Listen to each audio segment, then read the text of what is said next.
জিগি বিষাদ দেহ অবস্থিত প্রমুখ ধাতু হাসা কাপড়। এখন আছে এই যে অর্জুন, এই শ্লোকের মাধ্যমে আছে ভগবানকে আছে গুরু হিসেবে বলছে। বলছে কাপড় দোষ পহিত স্বভাব বিসমিতম ধর্ম সমরসিতা ইয় সেহ সুনিশ্চিত মোহিত স্বয়ে শিষ্য সহ স্বাধীনতাম প্রপন্ন। যতক্ষণ না পর্যন্ত আপনি মানুষের নিকট মাথা নত না করিবেন ততক্ষণ পর্যন্ত হচ্ছে আপনাকে কেউ ভালো নজরে দেখবে না এবং ভালো পরামর্শ প্রদান করবে না। সেই জন্য হচ্ছে অর্জুন ভগবানের নিকট আছে মাথা নত করেছেন। বুঝতে পারছেন? সেই জন্য হচ্ছে কাপড় দশ অপহিত স্বভাবতম বিসমিতম ধর্ম সমরসিতা ইয় সেহ সুনিশ্চিতম মোহিত স্বয়ে শিষ্য সহ স্বাধীনতাম প্রপন্ন। যে এখানে যে কাপড় দোষ মানে আমার হচ্ছে জ্ঞান খুবই হচ্ছে নগণ্য। অর্জুন ভগবানের কাছে স্বীকার করেছে যে আমি হচ্ছে খুবই নগণ্য, আমার হচ্ছে জ্ঞান নেই। যে কাপড় দোষ অবহিত স্বভাবতম এবং কাপড় জনিত কারণে মানে জ্ঞানের দুর্বলতার কারণে আমি হচ্ছে কিম কর্তব্য বিমূঢ়, মানে কিভাবে হচ্ছে আমি আমার জীবনটাকে পরিচালিত করব, মানে এই যুদ্ধক্ষেত্রে আমি কি কাজ করব, কিভাবে হচ্ছে আমি যুদ্ধ করব, সেই বিষয়ে আমি একটা সন্দেহান। হে কৃষ্ণ, তুমি আমার হচ্ছে গুরু, আমি তোমার শরণাগত, তুমি আমাকে তোমার উপদেশ দ্বারা আমাকে পরিচালিত করবে। তুমি যেভাবে আমাকে পরিচালিত করবে আমি সেভাবেই পরিচালিত হব। এই জন্য এখানে হচ্ছে এই মন্ত্রটা যারা আছে অর্জুন গুরু বরণ করে নিয়েছেন। আমরা কিন্তু হচ্ছে এই শ্লোকটা ব্যবহার করে 7 নম্বর শ্লোক, এটা দ্বিতীয় অধ্যায় 7 নম্বর শ্লোক ব্যবহার করে আমরা হচ্ছে গুরু বরণ করতে পারি। আমরা হচ্ছে মন্ত্র খুঁজে বেড়াই, তাই না?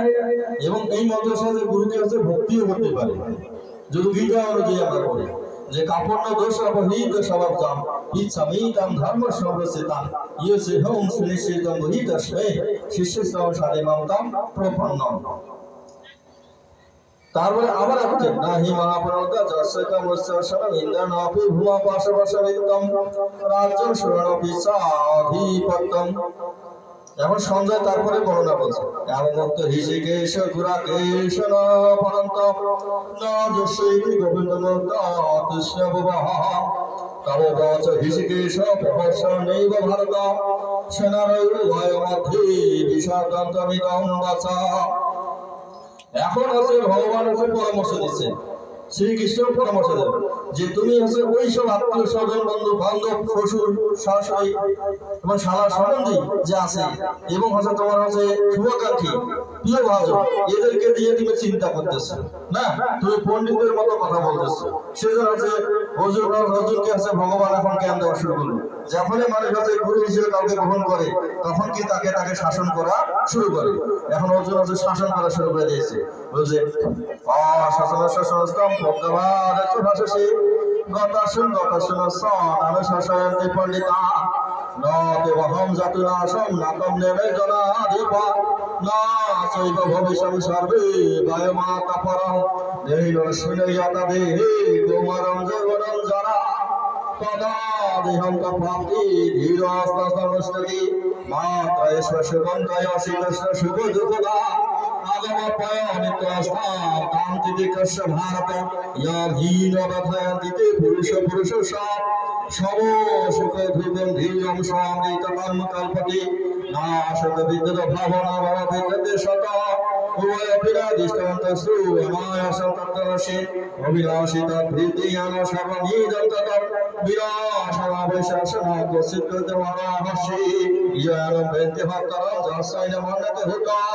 উভয় গণ বিজয়তে নায় ভর্তি না হন্নতি না জয়তে বিয়তে বা করসে নায় ভূত ভয়তন ভ্রম আধুনিকম শাসকহম পুরুষ পুরাণ না হন্নতি হন্নমান শরীরে বেদা বিনাশির নিত্যম ইয়ম আজমাপয় কথায়াতি পুরুষ পদ্ম কথায়াতি হন্তিকম ভাষাংশে জিন্ননি যথা বিয়ায় নবানি ঘিন্নতে নরপানি তথা শরীরে বিবাহ জিন্নতি অর্ণাতি সংযতি নবানি দেহি নৈরং সিদ্ধানি শাস্ত্রানি নৈরং দহতি পাবহ না চৈনং ক্লান্তি আপা মা শশৈতি মরিত অসিদ্ধ মদজ্র মাত্রত অশস্য এবসা নিত্য সর্বগত স্থান অস্মহং সনাতন অব্যক্ত অসিদ্ধ অভিকর্যবস্তুতে তস্মাদেয় বিনীতৈন পরশসতে মহাহস্যি।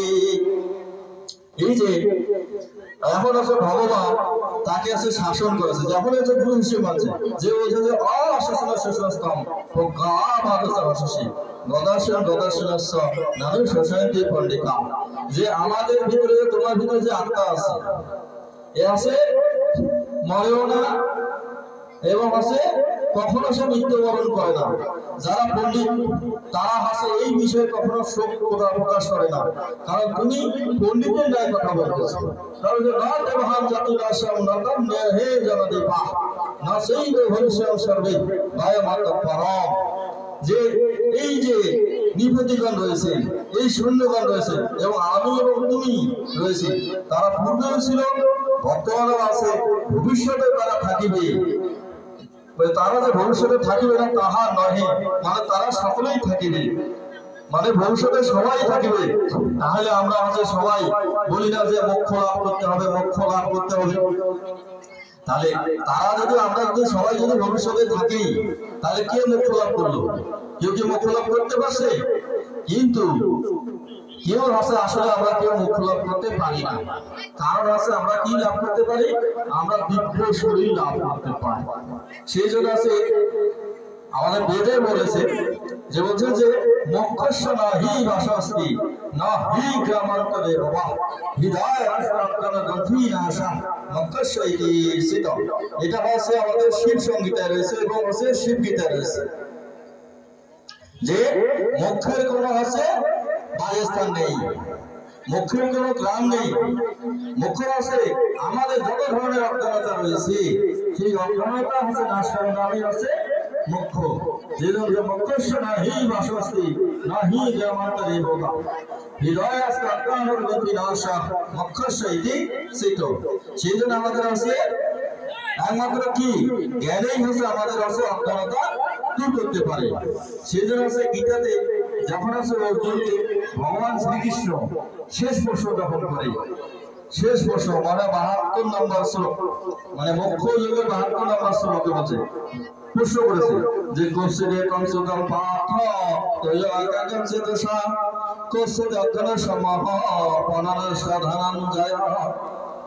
বলছে হে অর্জুন, হে ধনঞ্জয়, তোমার কি আমার এই গীতার হচ্ছে আলোচনা শুনে, এই অমৃতময় উপদেশ শুনে তোমার হচ্ছে অজ্ঞানতা, তোমার সংশয় এবং তোমার মোহ কি দূরীভূত হয়েছে? তখন অর্জুন হচ্ছে স্বীকার করে নিয়েছে, যে নষ্ট মোহ স্মৃতিরথা তার প্রসারয়াৎ ময়াশ্রিত কৃষ্ণ শ্রী গত সন্দেহ করিষ্য বসনম তব। তাহলে মূলত হচ্ছে জ্ঞানেই হচ্ছে মানুষের হচ্ছে প্রধান অস্ত্র, একমাত্র জ্ঞানেই হচ্ছে মানুষের কাছে মুক্তি লাভ করে দিতে পারে, মানে জ্ঞানের মাধ্যমে আমরা হচ্ছে মোক্ষ লাভ করতে পারি। তাহলে তার একটা বাস্তব উদাহরণ দিই। আমরা হচ্ছে সবাই জানি যে 64 মানে 84 লক্ষ জনি ভ্রমণ করার পর তারপরে আমরা হচ্ছে কি মানব কুলে জন্মগ্রহণ, মানে 80 লক্ষ জনি মানব কুলে আমরা মানে অন্য হচ্ছে জনিতে ভোট করার পর তারপর আছে মানব জনিতে আসে। 5 লক্ষ জনি মানে 4 লক্ষ জনি আছে মানব জনিতে হয়। তাহলে আমাদের দেখে অক্ষয় বট যেটা আছে এই যে উত্তরা নদীতে আছে, মানে আছে উড়িষ্যাতে আছে, তাহলে বিহারে আছে, বিহারে আছে, গয়ার মধ্যে আছে অক্ষয় বট। তাহলে অক্ষয় বট আছে 4 যুগে অমর না, তাহলে অক্ষয় বটে কি মোক্ষ লাভ করার প্রয়োজন নাই? আছে কিনা? অক্ষয় বট এমন কি কাম করছে সেজন্য থেকে 4 যুগ যাবত সে এখন পর্যন্ত বেঁচে আছে। তার তো হচ্ছে বৃক্ষজনি থেকে তার বের হওয়া উচিত কিনা? উচিত না। কিন্তু সে এমন কি পাপ করছে তার জন্য সে বৃক্ষজনি থেকে সে বার হতে পারতেছে না। তাহলে দেখেন মানে আমাদের যে মোক্ষ হচ্ছে 5 ধরনের হয়ে থাকে। তাহলে অক্ষয় বটও এরকম হচ্ছে মোক্ষ লাভ করেছে, যে 5 ধরনের যে মোক্ষ আছে, একটা হচ্ছে সালক্ষ্য, সারূপ্য, ষষ্ঠ, সাযুজ্য, কৈবল্য। সালক্ষ্য মানে ভগবান হচ্ছে যে জায়গায় থাকে আমরা হচ্ছে মোক্ষ লাভ করে সেই জায়গায় যেতে পারি। সারূপ্য ভগবানের যে রূপ আছে সেই রূপ আছে আমরা ধারণ করতে পারি। আর আছে শাস্ত্র। ভগবানের যে শক্তি আছে আমরা সেই শক্তি অর্জন করে মোক্ষ লাভ করতে পারি। সাযুজ্য মানে ইচ্ছা অনুযায়ী আমরা মোক্ষ লাভ করতে পারি। আর কৈবল্য মানে সম্পূর্ণ রূপে আমরা ভগবানের সাথে মিশে যেতে পারি। তাহলে আপনারা রাত হয়ে গেছে না, বাড়ি যাবেন সবাই, 10টা বাজে আছে। যারা আগে গেছে তাদেরকে একটু বলি, বলার পরে আধা ঘন্টার মধ্যে আমরা শেষ করে দেবো, না বেশি আর না বলি। তাহলে এইখানে অর্জুন যখন দীক্ষা গ্রহণ করলো, তারপর তৃতীয় অধ্যায় কি কর্মযোগ। তাহলে কর্মযোগে কি করতে হবে, কি কর্ম করতে হবে সেই কথা কিন্তু অর্জুনকে ভগবান শ্রীকৃষ্ণ বলছে। যে বললো কি বললো, যে যজ্ঞ করতে হবে, যে যজ্ঞ করার কথা আছে তৃতীয় অধ্যায়ে বলা আছে যে যজ্ঞার্থম কর্মরত লোকায়ম কর্মবন্ধনম তদর্থম কর্মকৃতায় মুক্ত সঙ্গ সমাসন। একমাত্র যজ্ঞার্থ কর্ম করেই মানুষ মুক্তি লাভ করতে পারে। এখন যজ্ঞ কি জিনিস সেটাও কিন্তু এখানে বলে দেওয়া হয়েছে। বলছে যে অন্নাৎ ভবন্তি ভূতানি পর্জন্য অন্ন সম্ভব যজ্ঞাৎ ভবতি পর্জন্য যজ্ঞ কর্ম সমুদ্ভব কর্মবর্ম ভ্রম বিধি অক্ষর ব্রহ্ম সমুদ্ভবম তস্মা সর্বগতম ব্রহ্ম নিত্য যজ্ঞে প্রতিষ্ঠিতম। যে অন্ন থেকে জীব উৎপন্ন হয়, আর অন্ন মেঘ থেকে উৎপন্ন হয়, মেঘ যজ্ঞ থেকে উৎপন্ন হয়, আর যজ্ঞ কর্ম থেকে উৎপন্ন হয়। তাহলে হে বলছে অর্জুন তুমি কর্ম করো, আর কর্মের মধ্যে ব্রহ্ম প্রতিষ্ঠিত থাকে। কর্মের মধ্যে ব্রহ্ম প্রতিষ্ঠিত থাকে, মানে কর্মই যজ্ঞ। এই কথা এখানে বলেছে। এবার আমরা চতুর্থ অধ্যায় যখন আমরা যাই, চতুর্থ অধ্যায় যজ্ঞের বর্ণনা দিয়েছে যে 5 ধরনের যজ্ঞ আছে। বলছে যে দ্রব্য যজ্ঞ, তপযজ্ঞ, যোগ যজ্ঞ, তথা পরে সাধ্যায় জ্ঞান যজ্ঞ জগত সংশ্লিষ্ট কথা।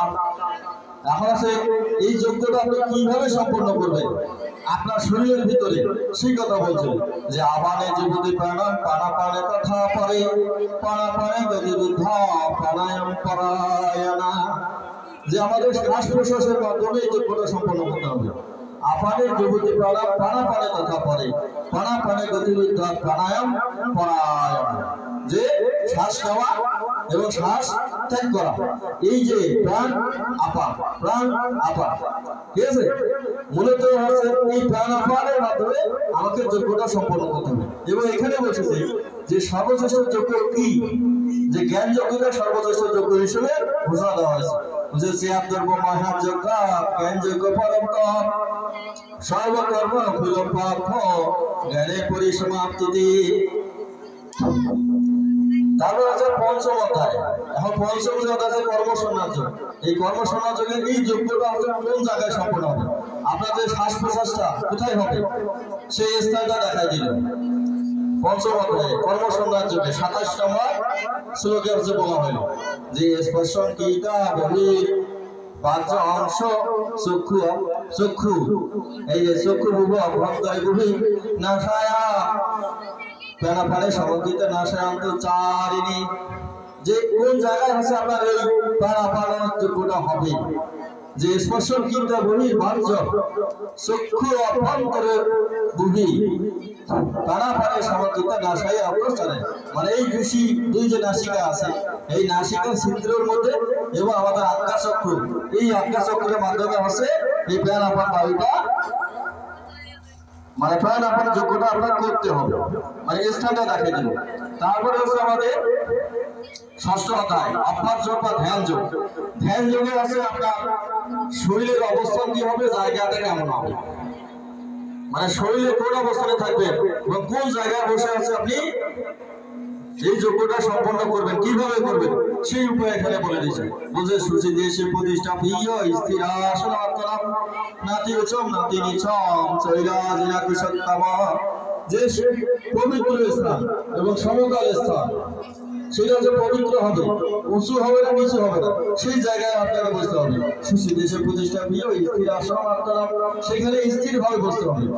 নাতি ওসব নাতি নিচম চলিলা জেলা কুশলতম সেখানে একটা ভালো আসন দিয়ে আসনের উপরে আপনি বসবেন চলিলা জিন মানে আছে হরিণের চামড়ার কথা বলা হয়েছে আগে আছে পশুর চামড়া আছে ব্যবহারযোগ্য ছিল সেই জন্য পশুর চামড়ার কথা বলা হয়েছে এখন তো আমাদের অত পশু নাই সেই জন্য আছে আমাদের কাছে চামড়া আছে অত নাই ঠিক আছে এই জন্য আছে যেগুলো আসনের উপর আপনাকে ভালোভাবে বসতে হবে সেখানে কুশাসনে বসে আছে যোগ্যতা করতে হবে সেজন্য সুশীল সে প্রতিষ্ঠা প্রিয় স্থির আসন আত্মরণ নাতি উচ্চম নাতি নিচম শৈলাদিয়া কুশলতম তত্র একাগ্র মনকিত এখন আছে এই যে শরীরের অবস্থাটা কেমন হবে সেটা হচ্ছে তত্র একাগ্র মনকিত ধর্ষিত ইন্দ্রক্রিয়া উপবিশ্বাসনে যোগযুঞ্জ আত্মবিশুদ্ধায় সমকায় শিরগীভন ধারায় অনসলমে স্থিত সংপক্ষ নাসিকাগ্রহণ দিগস অবলোকন পোষত্ব বিগত ভূমচারী ভাবে স্থিত মন সংযম চিত্ত যুক্ত শীত মন পর যুজের শতনাথন আত্মানি হর্ষে স্থিত শান্তি নিভব পরম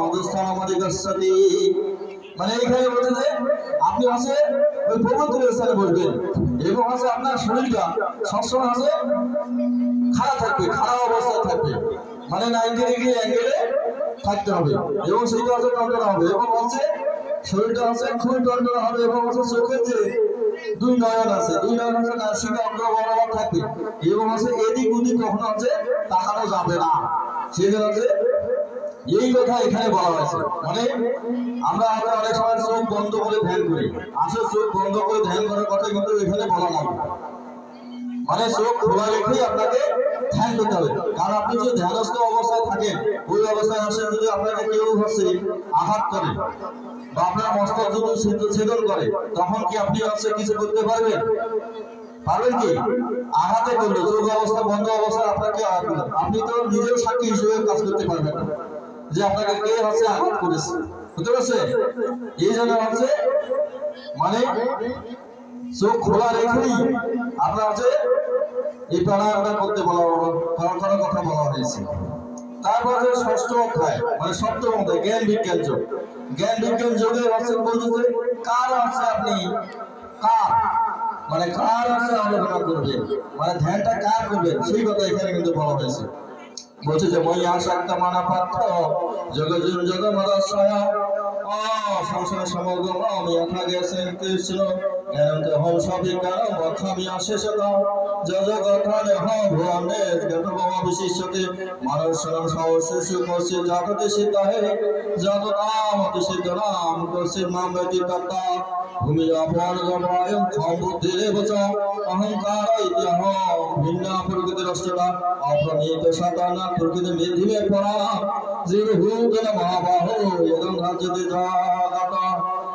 যে তুমি হচ্ছে সবসময় আমার ধ্যান করবে মানে ভগবান শ্রীকৃষ্ণের ধ্যান করতে বলা হয়েছে যে মইয়া আসক্ত মানা পাত্র যোগ জুঞ্জত মনস্যয় অসংশয় সমগ্রম যথা জ্ঞান মানে সে সবসময় তুমি আমার প্রতি আসক্ত হয়ে আমার প্রতি সংশয়হীন ভাবে তুমি সম্পূর্ণরূপে আমাকেই জানার চেষ্টা করবে এই সম্পূর্ণরূপে আমাকে জানার চেষ্টাটার নামই হচ্ছে কি মানে প্রাণাপান এই কাজটা সবাই করতে পারবে না যে হাজার হাজার মানুষের মধ্যে মানে হাজারের সাথে যদি আমরা হাজার গুণ দিই তাহলে 1 কোটি হয় সেই জন্য আমরা বলি যে যারা সাধনা করে কোটিতে কোটি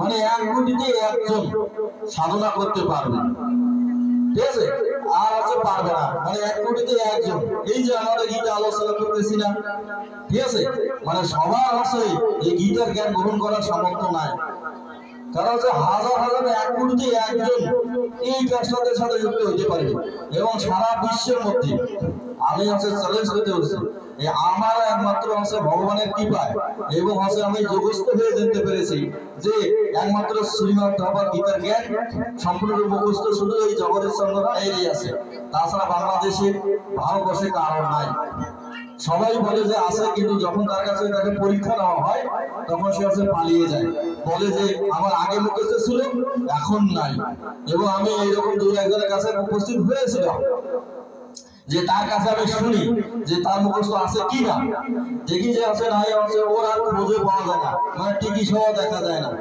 মানে এমনিতেই শুধু মিথ্যাচার করে মানে আপনাকে হেয় করার জন্য আপনার একটা প্রতিদ্বন্দ্বী তৈরি করার জন্য আপনার সামনে মানুষ আপনাকে মিথ্যা কথা বলতে পারে কিন্তু যখন আপনি প্রয়োগ করতে যাবেন যে তার কোনো অস্তিত্ব খুঁজে পাওয়া যাবে না। মানে সেই জন্য বাংলাদেশে বা ভারতবর্ষের মধ্যে সম্পূর্ণ গীতা মুখস্থ করার মতো একমাত্র ব্যক্তি হচ্ছে আমি, তাছাড়া কেউ নাই। বুঝতে পেরেছেন? এবং হচ্ছে পাবেনও না। বুঝতে পেরেছেন? এগুলো হচ্ছে খুবই গোপন এবং গুচ্ছ বিষয়। তাহলে এই জায়গায় এই অধ্যায় বলছে যে ভূমি আপ অনল বায়ু ক্ষম বুদ্ধি দিয়ে বলছাও অহংকার এবং ভিন্ন প্রকৃতির অষ্টদা, মানে অষ্ট প্রকৃতির কথা বলা হয়েছে না?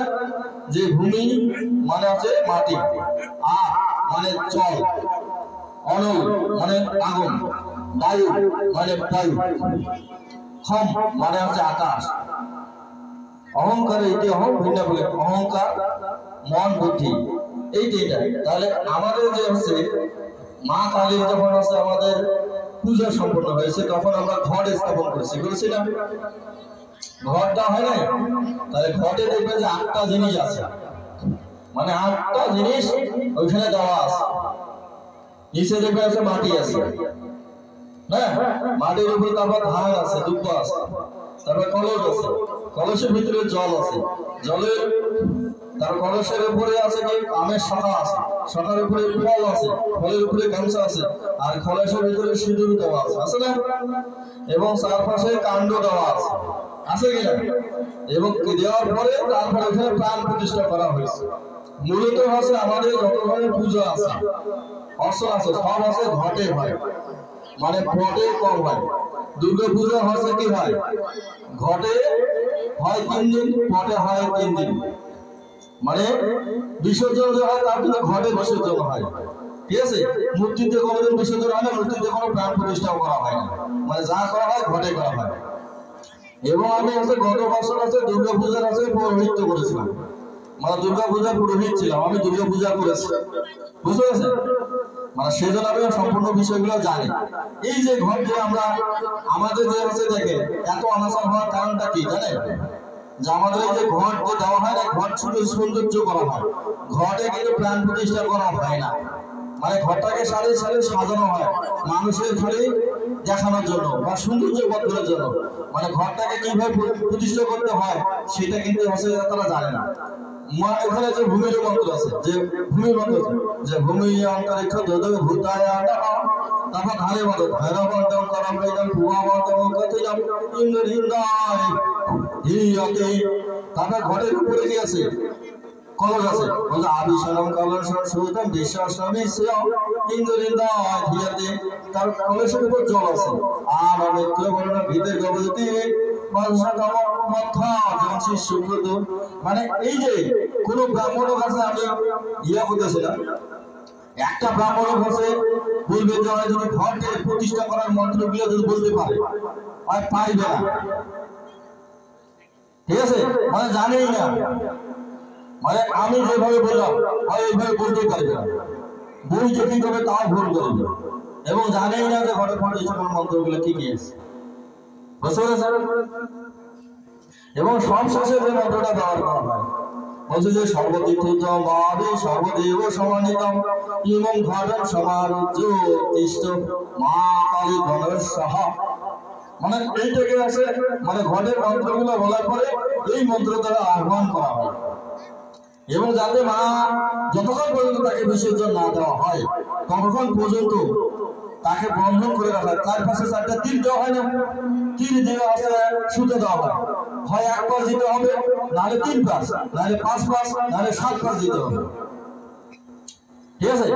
ওইভাবে বন্ধন করে রাখার মন্ত্র আছে যে কান্ডার কান্ডার পুরুষ পুরুষ করে এবং দুর্গে পতন সহস্র শতনেশ। মানে আমি একবার দুর্গা পূজা করেছি, একবার দুর্গা পূজা করে আমার ঘরে সব মন্ত্র মুখস্থ হয়ে আছে, আসলে ভাই আমরা হচ্ছে বাপদাদা জন্মগোষ্ঠী থেকেই করতেছি না, তারপর আমরা সুন্দরভাবে সম্পন্ন করতে পারে না, বুঝতে পারছো না? সেই জন্যই কি হয় আমাদের হচ্ছে এই যে পূজা অর্চনা গুলোতে আছে বিভ্রাট হয়, মানে দুর্ঘটনা হয়। কি আমরা এত টাকা খরচ করি যে পূজা অর্চনা গুলো যে আয়োজন করি, হ্যাঁ, আর সম্পূর্ণ দায়িত্ব কিন্তু আমাদের ব্রাহ্মণের উপরে অর্পিত থাকে, উনি যেভাবে পরিচালনা করে আমরা সেভাবেই পরিচালিত হই। এখন সে যদি পরিচালক যদি ভালো না হয় তাহলে তো আমাদের বিভ্রাট হবে, হবে না?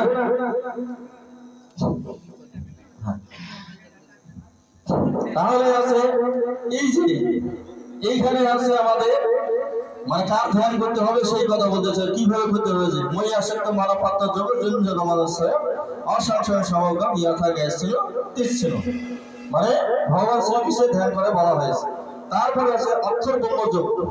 যখন আমরা হচ্ছে অষ্টম অধ্যায়ে যাচ্ছি, অষ্টম অধ্যায়ে বলছে যে ওম ইতি একাক্ষরম বাহরমা মনুষ্যরত ইয়ে কয়দিন তাদের সব্যাতি পরম গতি।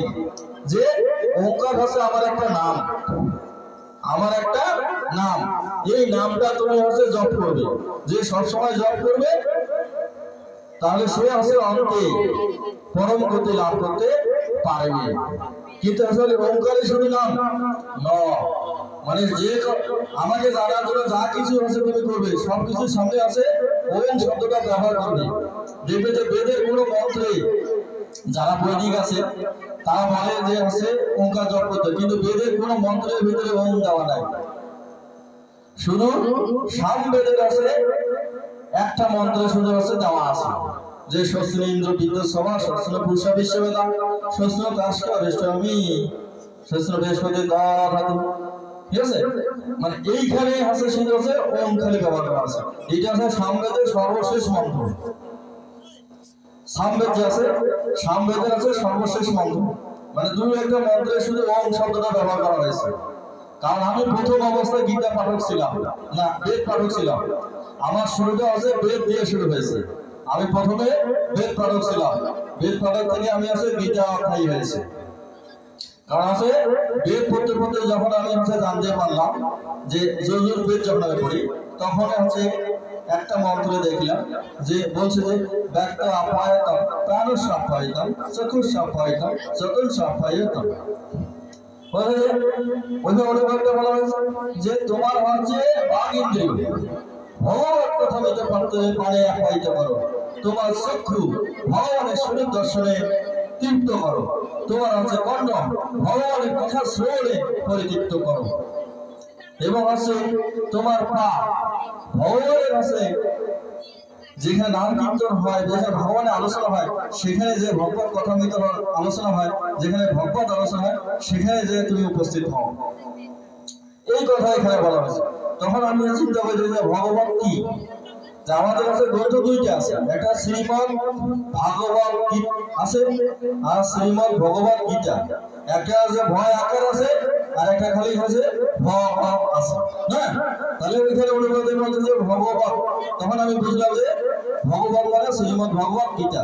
আমি তখন থেকে আছে গীতা আছে তপস্যা করা শুরু করলাম, মানে বেদের নির্দেশেই আমি আছে গীতা চর্চা করা শুরু করলাম।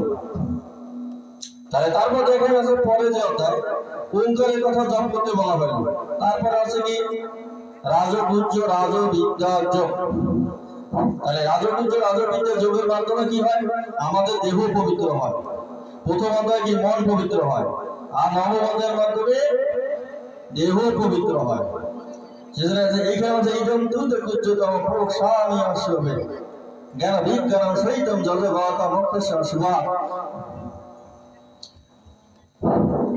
যে অসাধনা পুরুষ সর্ববিদম ততম। এইখানে মানে আমাদের হচ্ছে পূর্ববর্তী কৃষ্ণচন্দ্র রায় কিন্তু এখান থেকে কিছু কয়েকটা হচ্ছে জিনিস হচ্ছে আপনাদের বলছে যে পিতামহস্য মাতা ধাতা পিতামহ বেদ পবিত্র ওঙ্কার ইক্ষাম যজুরে বসু, মানে এই মন্ত্রটা কিন্তু হচ্ছে শ্লোকটা কিন্তু বলেছে কিনা। তাহলে এইখানে আছে বলছে যে যদি হচ্ছে কেউ হচ্ছে যোগস্থ হয়ে সবসময় ধ্যান করে, যদি খুবই দুরাচার ব্যক্তিও যদি হয়, মানে সেও হচ্ছে আমাকে লাভ করতে হবে। যে অফিস সে দুরাচার ভজন দেব মন্নভাগ সাধু দেব সমান্ত ব্যবসিতা হিসা ক্ষিপ্পম ভবতি ধর্মকার শান্ত নিগচ্ছতি কন্তায় প্রতি জানাই নবে ভক্তা ফলস্বতী। যে খুব দুরাচার ব্যক্তিও যদি সে হয়, সে যদি আমার ভজনা করে তাকেও তুমি হচ্ছে সাধু হিসেবে মান্য করবে। কারণ সে যখন আছে আমাকে আছে ভজনা করবে তখন তার যত ধরনের কুপ্রবৃত্তি আছে সবকিছু তার হচ্ছে নাশ হয়। হে বলতে আমার ভক্ত কখনো হচ্ছে বিনাশ হয় না। যা যা গীতা পিঠে একবার হরি হরি বলো। এবং হচ্ছে গীতা পাঠের কথা বলছে যে যেখানে নারী পুরুষ শূদ্র মানে সবাই আছে এখানে গীতা পাঠটা করতে পারেনি, যে সকল জনের মানে এখানে আছে গীতা পাঠ করতে পারবে। যে ক্ষিপ্তম ধর শান্তি নিগোছে গন্ধ পুজো নয় ভক্তা পুনশে মাহি পাত্র ব্যবস্থা ইয়েসু বিপাপ জনয় স্ত্রী বৈশ্য শুদ্ধ সিয়াদি পরামগতি কিম পূর্ণ ব্রহ্মণ পূর্ণ ভক্তা রাজস্বস্তয়া অনিত্যবাস লোক এবং প্রাপ্য ভজস্বভাব মনমনা ভগবত ভক্ত মা জাজি মাম নমস্কুরু মা বৈশ্য যুক্ত মা পরায়ণ। মানে এইখানে যে স্ত্রী পশু মানে কোনো কিছু ভেদাভেদ নাই, সবাই আছে আমাকে আছে জব করতে পারিনি।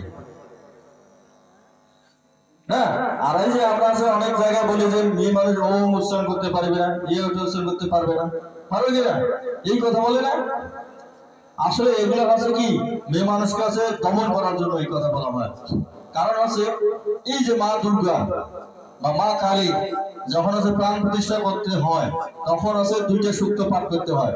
বেদের আছে দশম মণ্ডলে 90 নম্বর সূক্ত পুরুষ সূক্ত, সহস্র শিষ্য পুরুষ সহস্রাঙ্গ সহস্র পাদ সহ বিশ্ববিদ্যা প্রতিষ্ঠা দশাঙ্গুল, এই হচ্ছে সূক্তটা পাঠ করতে হয়। আর বেদের হচ্ছে দশম মণ্ডলে 125 নম্বর যে সূক্ত আছে এই সূক্তটা পাঠ করতে হয়। এই যে সূক্তটা যে পাঠ করতে হয় এই সূক্তের হচ্ছে দোষটা কে জানেন? ঋষিকে, একজন মেয়ে মানুষ বাগনামী ঋষি। অম্ব ঋষির হচ্ছে কন্যা বাগনামী ঋষি, মেয়ে মানুষ হচ্ছে এই মন্ত্রের হচ্ছে দোষটা। যে হচ্ছে মন্ত্র তৈরি করতে পারে সে অহংকার কেন উচ্চারণ করতে পারবে না? কে? তাহলে হচ্ছে ওই মন্ত্রটা শুরু হয়েছে এইভাবে যে ওম অহম রুদ্রেভি বসুর্ভি সরায়ামি অহম আদিত্য মরুত বিশ্বদেবা অহম। তারপরে বলছে অহম মিত্র বরুণ বিমামি অহম ইন্দ্র অগ্নি অহম অস্মিভা। এই মন্ত্রটা হচ্ছে একটা মেয়ে মানুষ তৈরি করেছে। তাহলে মেয়ে মানুষ হচ্ছে এই মন্ত্র তৈরি করে পায় কিন্তু বেদ মন্ত্র উচ্চারণ করতে পারবে না। যে তৈরি করতে পারে সে কি উচ্চারণ করতে পারবে না? তাহলে আছে আমাদের হ্যাঁ, তাহলে আছে দেখে তারা হচ্ছে বেদের মেয়ে মানুষের অহংকার উচ্চারণ করতে পারবে। এটা আছে দমন পীড়ন নীতি, ঠিক আছে? মানে হচ্ছে সমাজের কর্ম থেকে মেয়ে মানুষকে হচ্ছে বিরত রাখা, মানে জাতিকে পিছিয়ে রাখার জন্য এই কাজটা করা হয়েছে। তারপর আছে গীতার আছে, তারপর আছে বিভূতি যোগ। বিভূতি যোগ আছে দশম অধ্যায়। এই যে দশম অধ্যায়ে কিভাবে একটা জীব তৈরি হয়, মানে আমাদের দেহ তৈরি হইতে শুধু মানুষ না, মানে পুরা যে কোনো জীব তৈরি করতে 20টা আছে গুণ দরকার, সেই গুণগুলো এখানে বর্ণনা করা হয়েছে। বলছে সেই জন্য অর্জুনকে হচ্ছে ভগবান শ্রীকৃষ্ণ বলছেন যে ভূ এবং মহাবাহ সিনেমে পরম বাসা যত হে প্রিয়মানায়া বক্ষাম হিত কামায়া নামে বিধুষুরগণা প্রভম নমঃ সায়া অহবাদে দেবরা মহর্ষিনান্ত সর্বস্ব ইয়ম মধুবাদিস পেত্তিলোক মহেশ্বরা অসংস মতস্য সর্বপাপৈ প্রমস্ততে। এই এখন বলছে যে এই যে 20টা গুণের কথা বলছে বুদ্ধি জ্ঞান অসম্মোহ ক্ষমা সত্যম দম সম সুখম দুঃখম ভবায়াম এবচা অহিংসা সমতা তুষ্টি তপ দানম যশ দশ ভবতে ভবন ভূতমা মত্ত এব পৃথক বিদা মহোৎসয় সপ্ত পূর্বে চাতর মানবস্তথা মত ভবা মনসাগতা যেসব লোকৈমা প্রজা। এই জন্য তারপরে বলছে যে এতাম প্রতিদিন জগৎ চাইয়ে মাম প্রতি তপ্ত সব অভিজ্ঞ যুবযোজন অত্যন্ত সংসার। মানে এই জন্য হচ্ছে ভগবান এখানে বলছে যে আমার এবং আমার বিভূতি যে পূজা করবে যে অর্চনা করবে দুজনেই হচ্ছে মোক্ষ লাভ করতে পারেনি। তা মানে আমার বিভূতিরও যদি কেউ অর্চনা করে, যেমন হচ্ছে আমরা মা কালীর হচ্ছে অর্চনা করতেছি না, একটা বিভূতি হিসেবে আমরা তার হচ্ছে বন্দনা করতেছি। মানে গীতা আছে এমনি কিন্তু পারমিশন আছে একান বিভূতি জগৎ ইয় অমাম্বাতি তত্ত্ব সব এই কল্পনা যোগজুঞ্জন আত্ম সংশয়। অনেকে অগ্নি পূজা করে, অগ্নি পূজা করে সে হচ্ছে মুক্তি লাভ করতে পারবে। মানে ওনার বিভূতিকে জানা মানে ওনাকে জানা, এই কথা এখানে বলছে। এই জন্য আছে ভগবান আছে এখানে বলছে যে আমি সবকিছুর মধ্যে বিরাজ করছি যে আদিত্য নাম বিষ্ণু জ্যোতিষম অভিয়াংশমা মারিসি মরিতমস্মি নক্ষত্র নাম হাম শশী বেদনাম সম্বেদস্মি দেবানামস্মি বাসব ইন্দ্রানাম মনসাস্মি ভূতনামস্মি চেতনা।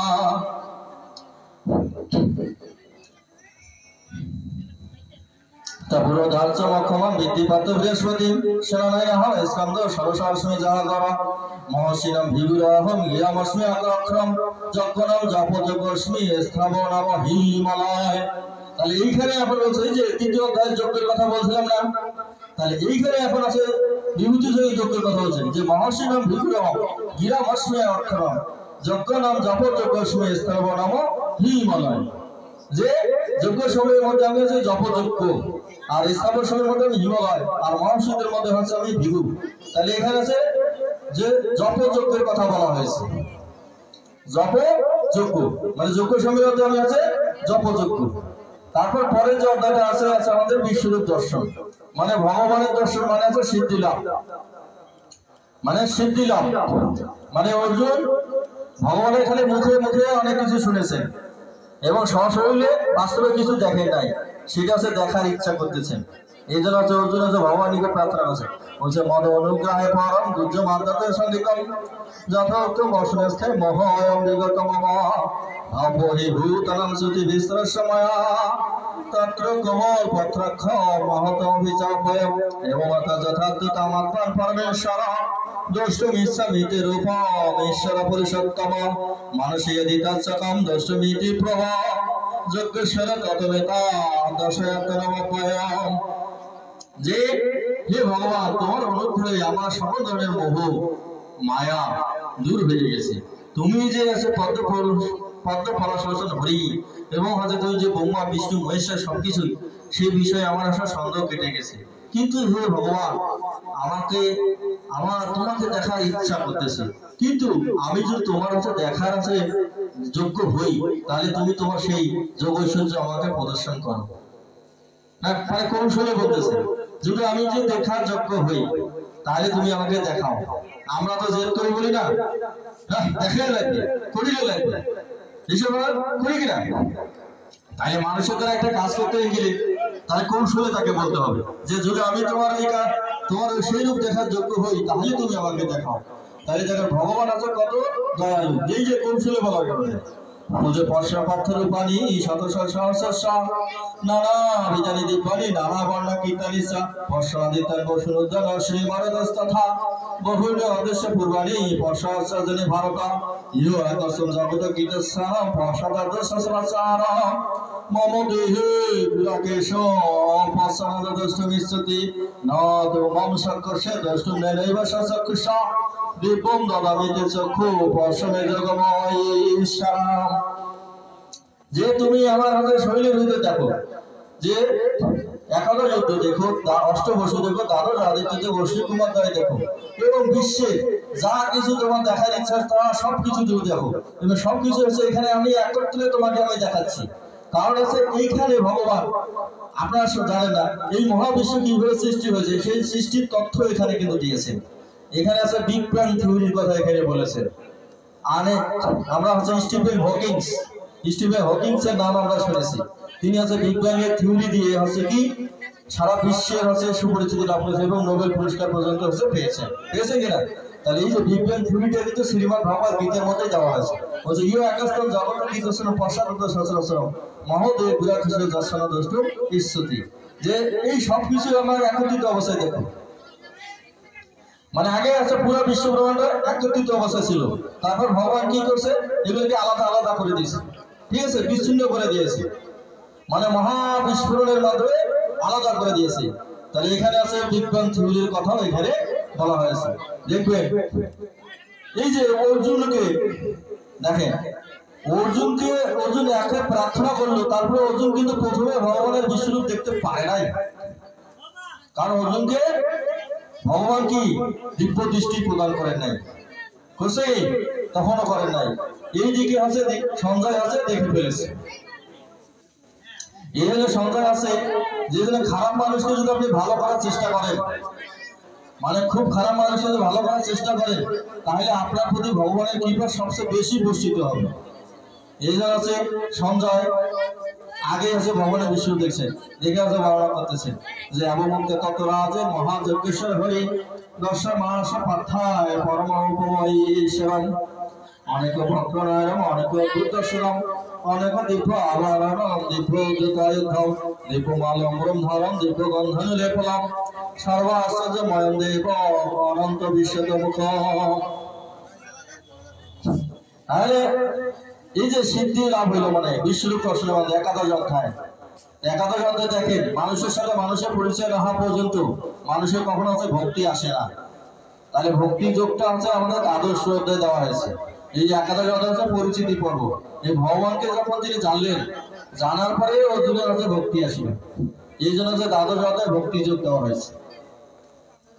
দ্বাদশ অধ্যায়ে ভক্তি যোগ দেওয়া হয়েছে।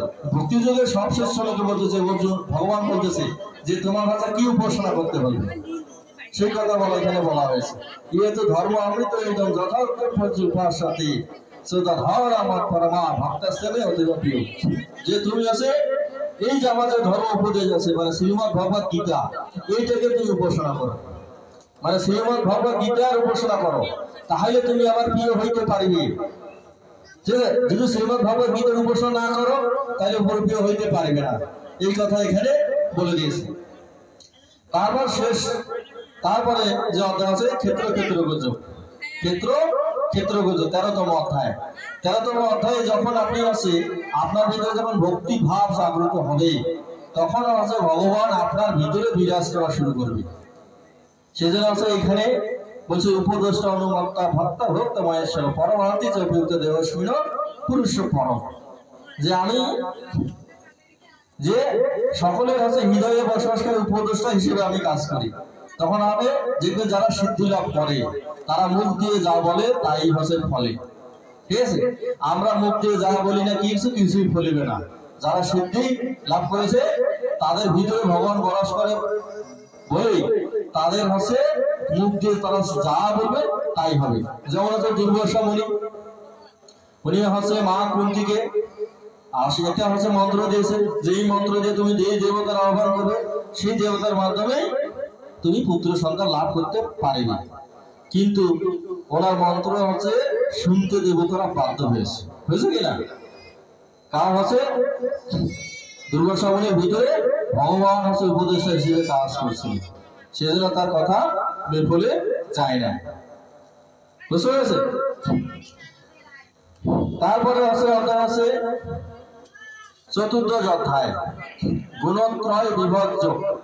মানে আমাদের তিনটা গুণ বিরাজ করে আমাদের শরীরের ভিতরে, যে সত্য রজ তম, এই তিনটে গুণ এখানে বিরাজ করে।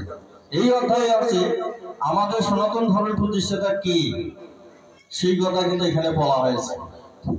আমরা হচ্ছে অনেকে যদি প্রশ্ন করা হয় যে সনাতন ধর্মের প্রতিষ্ঠাতা কি এবং কোথায় লেখা আছে, রেফারেন্স সহ বলে বই পুস্তক দেখান, কিন্তু আমরা হচ্ছে দেখাইতে পারি না। খালি মুখে বলি যে সনাতন ধর্ম ঋষিদের দ্বারা প্রতিষ্ঠিত হয়েছে, এই কথাটা কিন্তু আমরা খালি শুধু বলি। এটা হচ্ছে গবেষণা করে বলে সবাই, কিন্তু হচ্ছে শ্রীমদ ভগবত গীতা স্পষ্ট এখানে বলে দিয়েছে যে ব্রাহ্মণ হি প্রতিষ্ঠা হন অমৃত শস্য বয়শস্য সাতশস্য ধর্মস্য সুখস্য ঐকান্তিক অশ্বস্য। যে আমি আছে পরম ব্রহ্মের পরম অমৃতের সনাতন ও শাশ্বত ধর্মের এবং ঐকান্তিক সুখের আমি প্রতিষ্ঠাতা। ভগবান শ্রীকৃষ্ণ এখানে ঘোষণা দিয়েছেন। আর ভগবান শ্রীকৃষ্ণ পরমাত্মা রূপে সবসময় বিরাজমান, শুধু হচ্ছে উনি হচ্ছে দেহ ধারণ করছেন দাপর যুগে, কারণ পরমাত্মাই হচ্ছে আমাদের সনাতন ধর্মের প্রতিষ্ঠাতা। মানে এখানে ঘোষণা দিয়েছে স্পষ্ট করে। আমাদের হচ্ছে এখানে 37টা শ্লোক রয়েছে, 27টা শ্লোক আছে, 27টা শ্লোকে 27টা মাঝে শ্লোক আছে। এই শ্লোকে উনি হচ্ছে এই কথা বলেছেন। এই অধ্যায়ে আছে গুণাতীত হওয়ার কথা বলা হয়েছে। গুণাতীত মানে আছে সত্য রজ তম, এই তিনটে গুণের অতীত হইতে হবে। আর এই তিনটে গুণের আলোকে হচ্ছে আমরা কি হই? ব্রাহ্মণ ক্ষত্রিয় বৈশ্য শূদ্র হই, কি হই কিনা? তাইলে এখন গুণাতীত কাকে বলা হয়? মূলত হচ্ছে আমি যেটা উপলব্ধি করেছি যে যারা হচ্ছে বর্ণবাদের উপরে উঠেছে, যার ভিতরে হচ্ছে ভেদাভেদ চলে গেছে, মানে বর্ণের উপরে উঠেছে, মানে সে আছে ব্রাহ্মণ ক্ষত্রিয় বৈশ্য শূদ্র এগুলো বাস বিচার করেন না, তিনি হচ্ছে গুণাতীত। যেমন উদাহরণস্বরূপ যারা হচ্ছে এই যে এগুলোর বাস বিচার করবেন না তাদেরকেই মানুষ হচ্ছে স্মরণ করবে, আর যারা বাস বিচার করবে তাদেরকে মানুষ কোনোদিন স্মরণ করবে না। যেমন হচ্ছে উদাহরণ দিলে লালন শাহ, নাম শুনছেন? লালন শাহ নাম শুনছেন? ওই হচ্ছে ব্রাহ্মণ ক্ষত্রিয় বৈশ্য শূদ্র ডোম ডামাই মসজিদ চান্ডাল হিন্দু বৌদ্ধ খ্রিস্টান মানে কোনো কিছু জিনিসের সকলের উদ্দেশ্য ছিল, সেই জন্য হচ্ছে সবাই হচ্ছে তাকে হচ্ছে মনে রাখছে। এর জন্য হচ্ছে কোনো চিঠিও দেওয়া লাগে না, কাউকে জোর করা লাগে না, মানে কোনো কিছু দেওয়া লাগে না। লালনের গান আপনা আপনি মানুষ হচ্ছে গাইছে শুনেছে করতেছে কিনা। কারণ লালন শাহ কি বর্ণবাদের উপরে। তারপর হচ্ছে কিউবার প্রেসিডেন্ট ফিদেল কাস্ট্রো, এরাও বর্ণবাদের উপরে। মার্টিন লুথার কিং, এরাও হচ্ছে বর্ণবাদের উপরে, সেই জন্য সারা বিশ্বের মানুষ ওদেরকে স্মরণ করে। ভারতের আছে মহাত্মা গান্ধী, বর্ণবাদের উপরে, এই জন্য সারা কোন দল এসে আসুক ওই মহাত্মা গান্ধীর কাছে সবাই আছে মালা দেয়, দেখি না। তারপরে আছে আমাদের রবীন্দ্রনাথ ঠাকুর, পৃথিবীর এমন কোন দেশ নাই হিন্দু বৌদ্ধ মুসলিম বৌদ্ধ খ্রিস্টান তাকে সম্মান করে না। কাজী নজরুল ইসলাম, এরা হচ্ছে গুণাতীত, বুঝতে পেরেছেন? আর আছে ঈশ্বরচন্দ্র বিদ্যাসাগর, এরা হচ্ছে গুণাতীত, মানে এরা হচ্ছে গুণাতীত। এই জন্য হচ্ছে যে জাতি ধর্ম বর্ণ নির্বিশেষে এদেরকে স্মরণ করে, বুঝতে পারছেন? মানে যারাই হচ্ছে বর্ণবাদ নিয়ে চলবে তাদের জীবদ্দশায় তাকে মানুষ হচ্ছে স্মরণ করবে, মরে গেলে তাকে আর কেউ স্মরণ করবে না, হয় যত প্রভাব প্রতিপত্তি হোক তাকে আর কেউ মনে রাখিবে না। এবং আছে আমাদের কাছে শিবতন্ত্র একটা গ্রন্থ আছে, মানে কুল অর্ণব তন্ত্র, মানে এখানে শিবজি বলছেন যে মানে যখন একজন মানুষ আছে দীক্ষা গ্রহণ করে তখন আর তার কোনো বর্ণ থাকে না, মানে তার কোনো জাতি ভেদ থাকে না। বলছে যে চতুর্দশ উল্লাসে বলছে, মানে চতুর্দশ অধ্যায় মানে 14তম অধ্যায়ে বলছে যে গত শুদ্ধতাম বিপ্রসাবে বিপ্রতাম দীক্ষা সংস্কার সম্পন্নে জাতি ভেদ না বিদ্যুৎ। যে যখন আছে দীক্ষা মানুষের সম্পন্ন হয়ে যায় তখন শুদ্ধ থাকে না, বিপ্রত থাকে না, তাদের ভিতরে কোনো জাতি ভেদ আর থাকে না। মানে দীক্ষা নেওয়ার পরে তার কোনো আছে জাতি ভেদ থাকে না, মানে স্পষ্ট ভাবে বলে দিয়েছে। কিন্তু আমরা দীক্ষা নেওয়ার পরও আমাদের ভিতরে জাতি ভেদ গেছে, বর্ণভেদের উপরে উঠেছি? কখনো উঠি নাই। মানে গুণাতীত মানে বর্ণবাদের উপরে ওঠা। যেখানে আছে একটা বাস্তব প্রমাণ যে মহাভারতে আছে ঋষি উত্তম, ঠিক আছে, উনি অনেক তপস্যা করেছেন, করার পরে আছে ভগবান শ্রীকৃষ্ণ দেবরাজ ইন্দ্রকে বলেছেন যাও ওকে তুমি অমৃত পান করে আসো, তাকে অমৃত পান করে আসো। এখন দেবরাজ ইন্দ্র বলছে যে আমি ইন্দ্র রাজা রূপে ওকে অমৃত পান করতে যাবো না, আমি চান্ডাল বেশে যাবো, মানে চন্ডাল রূপে যাব। যখন আছে চন্ডাল রূপে তার কাছে আছে অমৃত নিয়ে গেছে, তখন আছে ঋষি উত্তম আছে সেটা পান করে না, মানে তার ভিতরে বর্ণভেদ যায় নাই, মানে সে চন্ডালের হাতে জল খাবে না, সে অমৃত পাইল না। তখন ভগবান শ্রীকৃষ্ণ বললে যে তোমার একটু আগে আমি তোমাকে তোমার নিকটে আছে দেবরাজ ইন্দ্রকে পাঠাইছি তোমাকে অমৃত পান করানোর জন্য, কিন্তু তোমার ভিতরে যে বর্ণবাদ না যাওয়ার কারণে তুমি অমৃত পাইলে না। ঠিক আছে, আপনি সাধনায় যতক্ষণ পর্যন্ত আপনি বর্ণের উপরে না উঠবেন, বর্ণবাদের উপরে না উঠবেন, ততক্ষণ আপনার ভিতরে কোনো সিদ্ধি আসবে না। কারণ হচ্ছে দীক্ষা গ্রহণ করার পরে যে মানুষের যে বর্ণতে চলে যায় তার প্রমাণ হচ্ছে রামায়ণে। আমরা রামায়ণে হচ্ছে শবরীর নাম শুনেছি, যে উলো সলডান যে আছে, উলো সলডানের মেয়ে হচ্ছে শবরী। তার হচ্ছে গুরু হচ্ছে মাতঙ্গ ঋষি। যখন হচ্ছে ঋষি মাতঙ্গ সবরূপে যখন দীক্ষা দিয়েছে তখন কিন্তু সে কিন্তু ঋষিতে পরিণত হয়েছে। তখন সে আর কিন্তু শূদ্র ছিল না। ছিল কি? ছিল না। মানে দীক্ষা হওয়ার পরে মানুষের আর আছে বর্ণ থাকে না। বুঝতে পারছেন? এবং আপনার যদি দীক্ষা হয়ে থাকে, আপনি যদি বলেন আমি ক্ষত্রিয় সওয়া, এই কথা বললে আপনার মহাপাপ হবে। মানে এটা মনে করাই যাবে না। মানে তারপরে ওইখানে বলছে যে শিবলিঙ্গকে যেমন শিব না মনে করলে, শুধু শিলা মনে করলে যেমন পাপ হয়, যারা দীক্ষা গ্রহণ করেছে, দীক্ষা গ্রহণ করার পর সে পূর্ব স্মৃতি যদি স্মরণ করে তাহলে তার মহাপাপ হবে। বুঝতে পারছেন? মানে দীক্ষা নেওয়া মানে হচ্ছে সে হচ্ছে বর্ণের উপরে ওঠে। তাহলে এরপরে যে অধ্যায় হচ্ছে আমাদের পুরুষোত্তম যোগ, পঞ্চদশ অধ্যায়। বলছে যে উত্তম পুরুষের সনাতন পরমাত্মা উদয়িত এ লোকোত্তর অবিশ্ব বিবদ্ধি অভয় ঈশ্বর। যে আমাদের আছে পুরুষ আছে তিন ধরনের, যে খর পুরুষ, অক্ষর পুরুষ আর আছে উত্তম পুরুষ। যে খর পুরুষ মানে আছে যে পুরুষ আছে মারা যায়, আর অক্ষর পুরুষ যারা কোনোদিন মরে না, মানে এমন কার্যক্রম করে তাদেরকে যুগ যুগ যুগ যুগ ধরে মানুষ হচ্ছে স্মরণ করে, তারা হচ্ছে অক্ষর পুরুষ। যেমন মনি ঋষি যারা আছে, বিজ্ঞানী যারা আছে, তারা হচ্ছে অক্ষর পুরুষ। আর হচ্ছে উত্তম পুরুষ হচ্ছে ভগবান, মানে পরমাত্মা হচ্ছে উত্তম পুরুষ। সেই জন্য হচ্ছে দোম পুরুষ লোকে খর অক্ষরে বলছে খর সর্বানে ভূতানি কুটস্থ উচ্চতে উত্তম পুরুষের সনাতন পরমাত্মা দিয়ে উদয়িত এ লোকোত্তর অবশ্য বিভূতি অভয় ঈশ্বর ইয় ময় অসংখ্য জানাতি পুরুষোত্তম সর্ববিদ ভজন্ত সর্বভাবনা ভারত। এটি গুচ্ছতম শাস্ত্র ময়ানভ এত বুদ্ধ বুদ্ধিমান সাক্ষিত কীর্তন ভারত। মানে যারা হচ্ছে সনাতন ইয়া সঙ্গ আছে, সৎসঙ্গের লোক আছে, বা ঠাকুর অনুকূলের হচ্ছে যারা আছে দীক্ষায় দীক্ষিত, তারা হচ্ছে এই পুরুষোত্তম যোগটা হচ্ছে বেশি পাঠ করে। মানে যে কোনো অনুষ্ঠানে এই অধ্যায়টাই তারা হচ্ছে বেশি পাঠ করে। যে উদ্ধমূল মধ্য শাখা মাসতম পায় রাপায় সন্তান চিজাষ্ট পর্ণানি বেদ সবেদ বিধ। তাহলে দেখেন আমাদের একাদশ অধ্যায় আছে বিশ্বরূপ দর্শন। বিশ্বরূপ দর্শন মানে হচ্ছে সিদ্ধি লাভ। দেখেন আছে সিদ্ধি লাভ করার পরে মানুষ সাধু থাকতে পারে, অসুরও হইতে পারে। মানে মানে ক্ষমতা অর্জন করলে মানুষ অসুরে পরিণত হয়। যাতে অসুর পরিণত না হয় সেই জন্য একটা অধ্যায় দিয়েছে দৈবাসুর সম্পত্তি ভক্ত, 16তম অধ্যায়। মানে এই অধ্যায়টা দেওয়ার কারণটা কি? যাতে আপনার অসুরত্ব ভাবটা জাগ্রত না হয়। দেখেন আমার রাম আর রাবণের কাহিনী শুনছি, রামায়ণ শুনছি না? তাহলে রাবণ যখন আছে সিদ্ধি লাভ করে নাই তখন সে ব্রাহ্মণ ছিল। ব্রাহ্মণ ছিল কিনা? যখন সিদ্ধি লাভ করেছে, সিদ্ধি লাভ করার পরে সে অসুরে পরিণত হয়েছে। তারপরে কিন্তু সে অসুর ছিল না। হ্যাঁ, তাহলে সিদ্ধি লাভ করলে মানুষ অসুরে পরিণত হয়।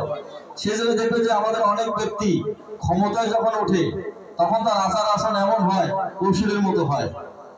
আর কিছু কিছু ব্যক্তি আছে ক্ষমতায় অধিষ্ঠিত হলে তার আচার আচরণ অমায়িক হয়, মানে দেবতুল্য হয়। মানে সেই জন্য এখানে দেবতুল্য মানুষ আর আসরিক মানুষ, তাদের গুণগুলো এখানে বর্ণনা করে দেওয়া আছে। দেবতুল্য মানুষের গুণ এখানে এসে 26টা গুণের কথা বলছে, যে অভয় সত্য সংশুদ্ধি জ্ঞান যোগ্য ব্যবস্থিতি নানা অবস্থা শ্রদ্ধায় তাপজ্জবম অহিংসা সত্যমা ক্রোধ ত্যাগ শান্তি প্রসন্নম ভূতুষ লুপ্তম মাধ্যম হি চাপলম তেজ ক্ষমা ধীতি সৌচ মাধুর নতিমানিকা ভবন্তি সম্পদম দেবী অভিজাত ভারত। আর আছে খারাপ মানুষের মাত্র 6টা, মানে অসুর যারা আছে তাদের মাত্র 6টা। দর্পদম্ভ অভিমান ক্রোধ পারস্য অজ্ঞান অভিজাত পাত্র সম্পদম আসুরে। তাহলে মানে তো 6টা গুণ অর্জন করলে মানে হচ্ছে অসুরে পরিণত হইতে পারে। এই 6টা গুণ মানে সহজেই অর্জন করে, যেমন ক্ষমতা পায়। এই দর্প দম্ভ মানে তার হচ্ছে দর্পও পারে দম্ভও পারে, মানে দাপট বলে। দর্প মানে দাপট, দম্ভ মানে আছে অহংকার।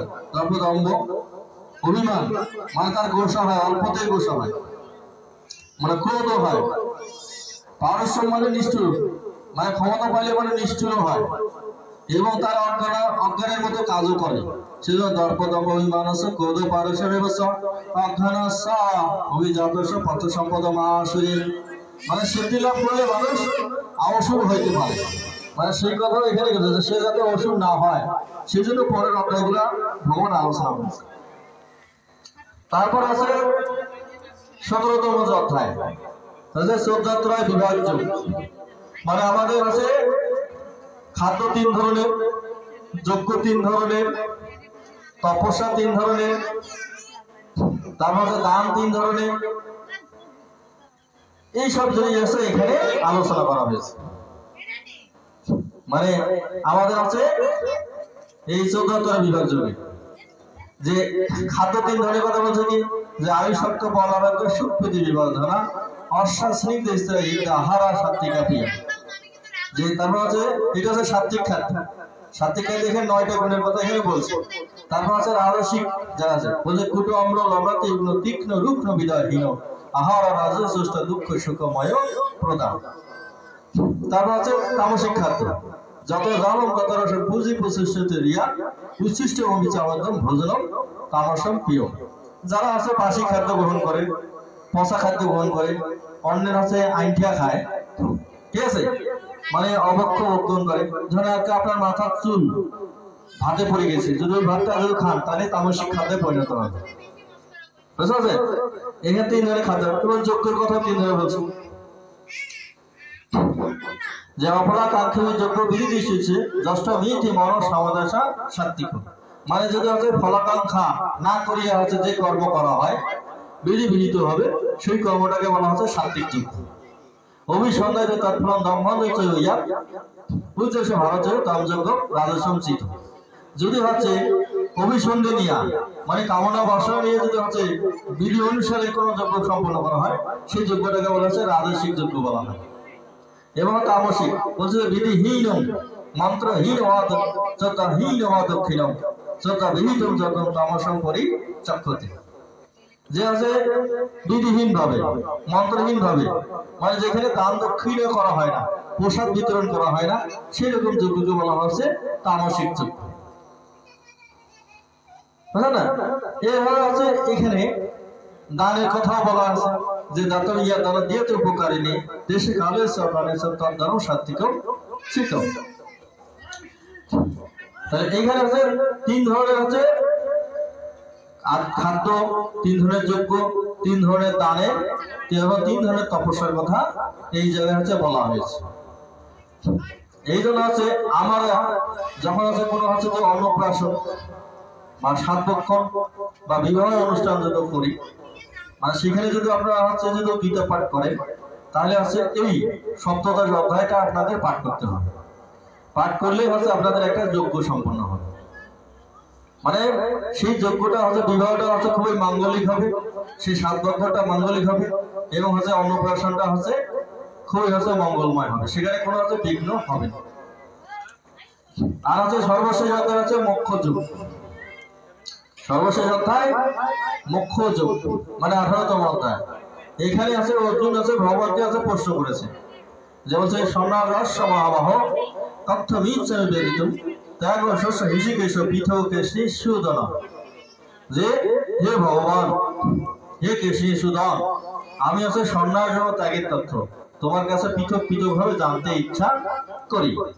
মানে সন্ন্যাস কি এবং ত্যাগ কি এই বিষয়টা আছে ভগবান আছে জানতে চাচ্ছিলেন, যে সন্ন্যাস রস্য মহাবাহ তথ্য মিচ্ছামি বেদিতুম ত্যাগ শস্য হিষিকেশ পৃথকে শ্রীসূদন।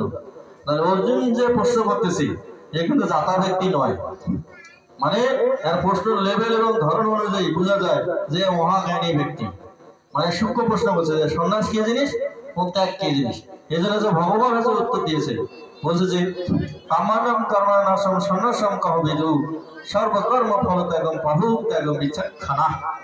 যে কাম্য কর্মের ত্যাগকে হচ্ছে সন্ন্যাস বলা হয়, আর হচ্ছে সর্বকর্ম ফল ত্যাগকে হচ্ছে ত্যাগ বলা হয়। যেমন হচ্ছে আমরা যে সবাই হচ্ছে কালী পূজা করেছি, আমাদের কর্ম হচ্ছে পুরাণ অনুযায়ী 3 ধরনের, নিত্য কর্ম, নৈমিত্তিক কর্ম, কাম্য কর্ম। নিত্য কর্ম হচ্ছে প্রতিদিন যেই কর্মটা সম্পন্ন করতে হয়, মানে আমাদের 3 সন্ধ্যা, বা অনেকে আমার বেদ অনুযায়ী আছে তারা বলে 2 সন্ধ্যা, এবং গীতা অনুযায়ী যারা আছে তারা বলে 3 সন্ধ্যা, মানে 3 সন্ধ্যার কথা বলা হয়। তাহলে যারা এই 3 সন্ধ্যা করাটাকে বলা হচ্ছে নিত্য কর্ম। আর নৈমিত্তিক কর্ম মানে আমরা এই যে এই সময়ে যেমন কার্তিক মাসে কাত্তায়নী ব্রতর সময় হচ্ছে আমরা দুর্গা কালী পূজা যে করি একটা পঞ্জিকা অনুযায়ী যে একটা তিথি নক্ষত্র অনুযায়ী যে করা আপনা আপনি করা হয় সেটাকে বলা হচ্ছে নৈমিত্তিক কর্ম। আর অনেকে আছে হঠাৎ করে এই সময় কালী পূজার টাইম নয়, হঠাৎ করে যে 1 মাস 2 মাস পরে মানত করি মানসা করিয়া যে পূজাটা করে সেটা হচ্ছে কাম্য কর্ম। এইভাবে কর্ম হচ্ছে আমাদের 3 ধরনের। এবং হচ্ছে এইখানে আবার বলছে যে যজ্ঞ কখনো ত্যাগ করা যাবে না, ঠিক আছে? যে যজ্ঞ দান তপ কর্ম ন ত্যাজ্যম কার্য নিবত যজ্ঞ দান তপ কর্ম পাপানানি মনুষ্য। যে যজ্ঞ কখনো হচ্ছে ত্যাগ করা উচিত নয়, কারণ যজ্ঞ তপস্যা এবং দান এগুলো হচ্ছে মনীষীদের পর্যন্তই হচ্ছে পবিত্র করে। কারণ হচ্ছে আমরা প্রতিনিয়ত সবসময় হচ্ছে পাপ করতেছি, মানে পাপ করতেছি। এই রাস্তা দিয়ে হয়তো পিঁপড়ে একটা মেরে ফেলতে পারি, পারে কিনা? এবং হচ্ছে আমরা এই যে কিছুক্ষণ পরে হচ্ছে প্রসাদ গ্রহণ করবো না, তখন হচ্ছে অনেকগুলো ভুন খেয়ে ফেলাম। এই যে চাল যে খাবো, চালের ভিতরে কিন্তু ভুন আছে না? কারণ হচ্ছে ওই যে ধান অবস্থা যদি থাকতো তাকে হচ্ছে যদি আমরা জমিতে ফেলে দিতাম তাহলে সেখান থেকে গাছ গাছাইতো না, গাছাই যেন বিষয় হইতো না। তাহলে হচ্ছে এই যে খাচ্ছি যে ভুল হত্যা করে ফেলছে, এখানেও কিন্তু আমাদের পাপ হচ্ছে। এই জন্য হচ্ছে যজ্ঞদান তপকর্ম না ত্যাজ্যম কার্য নিবত যজ্ঞদান তপস্যৈব পাপানানি মনীষিণাম।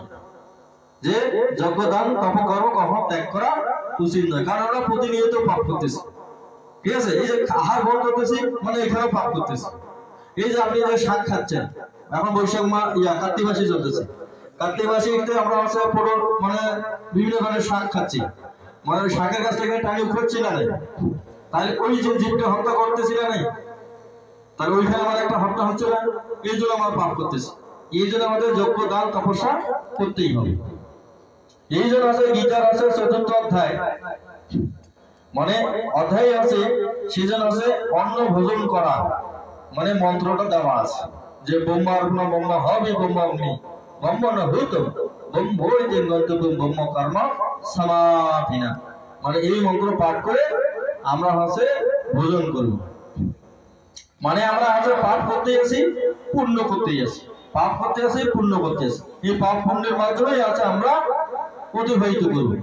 মানে সেই জন্যই ভগবান হচ্ছে সেই জন্য বলছে যে তুমি কর্মফল ত্যাগ করো, যদি কর্মফল ত্যাগ করতে পারো তাহলে আছে এই পাপ পুণ্য তোমাকে স্পর্শ করবে না, বুঝতে পেরেছেন?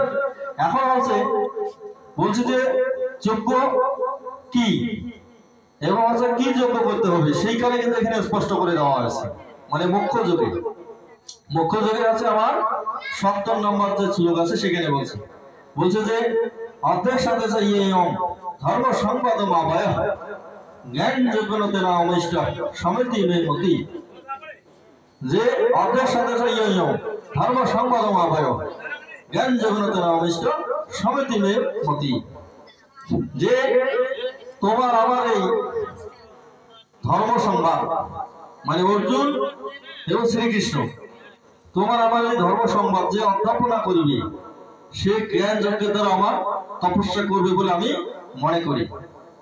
তাহলে আছে আমাদের কাছে গীতাটাকে আছে জপ করতে হবে, এই কথাই কিন্তু এখানে বলেছে, বুঝতে পারছেন? আপনি জপ কি করবেন? গীতা জপ করবেন, ঠিক আছে? মানে সেই জন্য বিভিন্ন মনি ঋষিগণ মানে নির্দিষ্ট একটা মানে শাস্ত্র অধ্যয়ন করেছিল। যেমন হচ্ছে বেদের আছে আমাদের আছে 4টা বেদ রয়েছে, ঋগ্বেদ, যজুর্বেদ, সামবেদ, অথর্ববেদ আছে না? তাহলে ঋগ্বেদ একজন ঋষিকে দিয়েছেন। ঋগ্বেদের আছে তপস্যা আছে সুমন্ত, মানে ঋষি সুমন্ত আছে ঋগ্বেদের তপস্যা। আর সামবেদের তপস্যা আছে ঋষি আছে বৈশম্পায়ন। আর যজুর্বেদের তপস্যা আছে ঋষি আছে জৈমিনী। আর অথর্ববেদের ঋষি আছে পৈল। আর একজনে তো সবগুলো পারতো কিনা?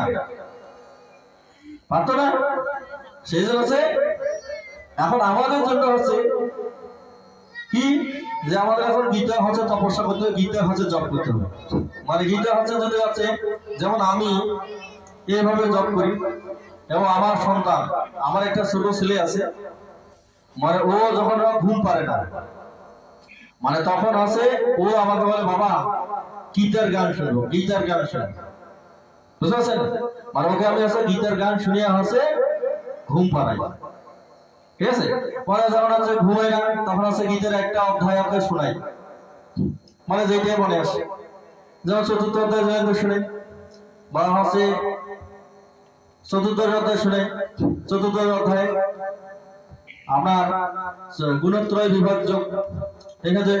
বলছে এইভাবে শুনে যে পরম ভূয় প্রভোগ স্বামী জ্ঞানানাম জ্ঞান উত্তম যজগতা মুনয় সর্বে পরম সিদ্ধিমিত গতা ইদং গণ উপাসিত মম সাগর আগতা স্বর্গপিন উপজায়ন্তে পলায়না ব্যথান্তি চ মম জনির মহত্তম তস্মিন গর্ভং দদাম্যহং সম্ভব সর্বভূতানাং তত ভবতি ভারত সর্বজনেষু কন্তায়া মুত্তয় সম্ভবন্তি ইয়া তসম্ভব মহজ্জনির অহং বিজবিত পিতা সত্রজতম ইতি গুণ প্রকৃতি সম্ভব নিবদন্তে মহাবাহো দেহি দৈনম তত্ত্ব সত্য নির্মলতা প্রকাশ কামানয়ম সুখ সঙ্গের বনরতি জ্ঞান সংরসানগ নজর আজান্তক বিধি তৃষ্ণা সঙ্গ সমধ নিবদন্তে কুন্তয়া কর্মে সংরদৈনম তমস্তাগণ জমবিধি মোহনম সর্বদহীনম পরাশ নিত্যাভি তান নিবদন্তি ভারত সপ্তম সুখে সঞ্জয়তে রজতমণি জয়তি জ্ঞান আবৃত তম সপ্তমীতি ইউত রজতম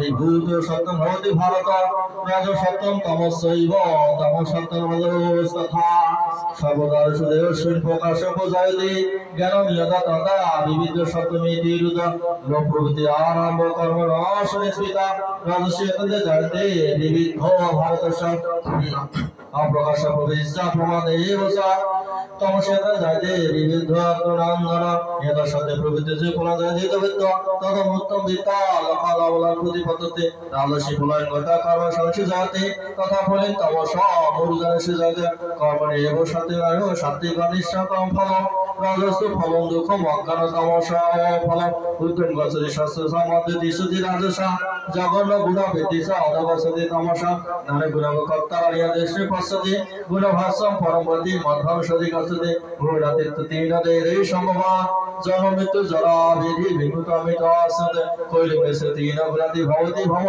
কিমাসা কথা নিশ্চিত গয়তি সাপত্তি মাঞ্চজ প্রকাশ প্রভৃতিচ্ছা প্রাণেব চ পণ্ডব না দেশটি সম্প্রবৃত্তানি নিবদন্তি কাঙ্ক্ষতি উদাসীনম বদাসীনম গুণজন বিতরতি গুণবন্তিত্ববাণী অবতিষ্ঠেন সমদুঃখ সুখ সুস্থ সমলোষ্টা কাঞ্চন তুলা প্রিয় ধুরতুল্য নিন্দাতিষ্ঠতি মাঞ্চজ বিচারেন ভক্তি যোগের সেবতি সগুণ সমতীয়তান ব্রহ্মায় ভুয়ানা কল্পতে ব্রাহ্মণ হি প্রতিষ্ঠা অমৃত সবায় সাদস্য ধর্মস্য সুখসৈ কান্তিকাস্য।